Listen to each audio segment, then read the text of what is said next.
গত দুদিন আগে কলকাতার আরজিকর মেডিকেল কলেজ হাসপাতালের সেমিনার রুম থেকে জুনিয়র মহিলা চিকিৎসকের অস্বাভাবিক মৃত্যুর প্রতিবাদে মেলা 11টায় মন্তেশ্বর এসএফআই আঞ্চলিক কমিটির পক্ষ থেকে কুসুমগ্রাম বাজারে প্রতিবাদ মিছিল ও অবস্থান বিক্ষোভ অনুষ্ঠিত হয়।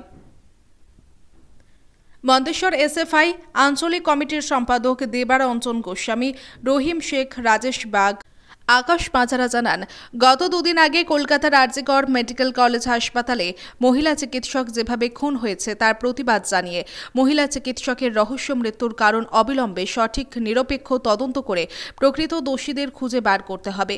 দোষীদের দৃষ্টান্তমূলক শাস্তি দেওয়ার ব্যবস্থা গ্রহণ করতে হবে। অবিলম্বে আরজিকর মেডিকেল কলেজ হাসপাতালের সুপারকে পদত্যাগ করতে হবে।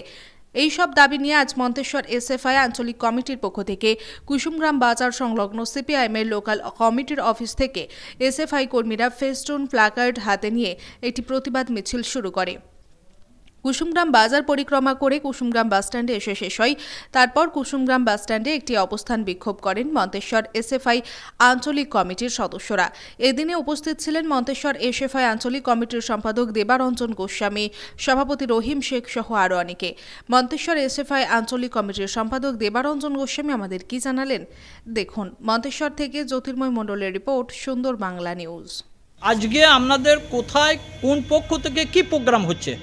আজকে আমাদের কুসুমগ্রাম বাজারে ভারতের ছাত্র ফেডারেশন মন্তেশ্বর লোকাল কমিটির পক্ষ থেকে যে আরজিকরে যে মহিলা ডাক্তারের বর্বরোচিত খুন এবং সেই খুনকে এই রাজ্যের প্রশাসন, এই রাজ্যের সরকার আত্মহত্যা বলে চালিয়ে দেওয়ার যে মিথ্যা প্রচেষ্টা, সেই প্রচেষ্টার বিরুদ্ধে আমরা এসএফআই আজকে কুসুমগ্রাম বাজারে প্রতিবাদ করেছি। কিভাবে করলেন? আমরা কর্মসূচি প্রথমে একটি ছোট মিছিল করে কুসুমগ্রাম বাজারে গেলাম। কুসুমগ্রাম বাজারে আমাদের দাবি দাবা রেখে প্রতীকী প্রতিবাদ করলাম। প্রতিবাদ করে আমরা মিছিল এবং কর্মসূচি শেষ করলাম। কি কি দাবি রয়েছে আপনাদের? দাবি রয়েছে আরজিকরে যে মহিলা ডাক্তারের হত্যা হয়েছে, সেই হত্যাকে আত্মহত্যা বলে চালানো যাবে না, তার যথাযথ তদন্ত করতে হবে, খুনিদেরকে যথাযথ শাস্তি দিতে হবে। এবং সেই কলেজের যিনি প্রিন্সিপাল, তিনি তৃণমূলের অত্যন্ত প্রিয়পাত্র, এমনকি স্বয়ং মুখ্যমন্ত্রী মমতা বন্দ্যোপাধ্যায়ের প্রিয়পাত্র, তিনি বলতে চেয়েছেন যে মেয়েটি কেন রাত্রিবেলায় সেখানে ঘোরাঘুরি করছিল, অর্থাৎ মেয়েটির চরিত্রে যে অবাদ দেওয়া হচ্ছে, অর্থাৎ একজন ধর্ষণ হচ্ছে, খুন হচ্ছে, তার প্রতিবাদ না করে তার যে শাস্তি, তার যে খুনি তাদেরকে শাস্তি না দিয়ে তাকে ঢাকার চেষ্টা করা হচ্ছে। তীব্র ধিক্কার আমরা সবাই জানাচ্ছি এবং সেই মেয়েটার ধর্ষণ ও খুনের সম্পূর্ণ প্রতিবাদ জানাতে হবে। রাজ্য সরকার এবং মুখ্যমন্ত্রী তো উপযুক্ত তদন্ত চেয়ে শাস্তির দাবি, ফাঁসির দাবি চেয়েছে।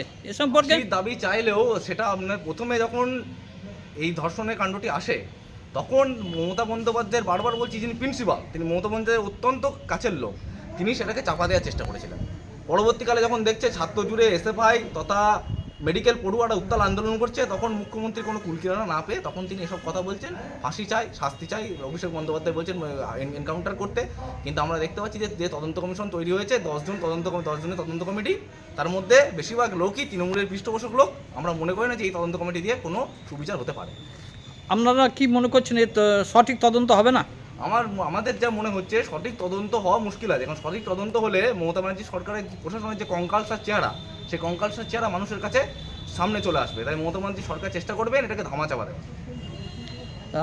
আপনাদের এই দাবি, যে দাবিগুলো রয়েছে, এই দাবিগুলো যদি সম্পূর্ণ না হয় আগামী দিনে কি করতে চাইছেন? আপনারা দেখেছেন 9ই আগস্ট যখন এই ঘটনা ঘটেছে, তখনই আমাদের ভাতৃপ্রতিম সংগঠন ডিওয়াইএফআই এর সর্বোচ্চ নেত্রী মীনাক্ষী মুখার্জি, ধ্রুবজ্যোতি সাহারা এনারা আরজিকর মেডিকেল কলেজে গেছেন, তাদেরকে ঢুকতে দেওয়া হয়নি।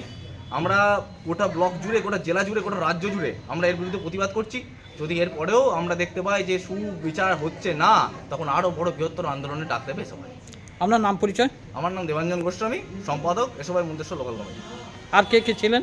আর ছিলেন আমাদের সভাপতি রহিম শেখ, সহ সম্পাদক রাজেশ বাগ, সহসভাপতি আকাশ মাজা এবং পত্রিকা টিচার বাদশা মোল্লা।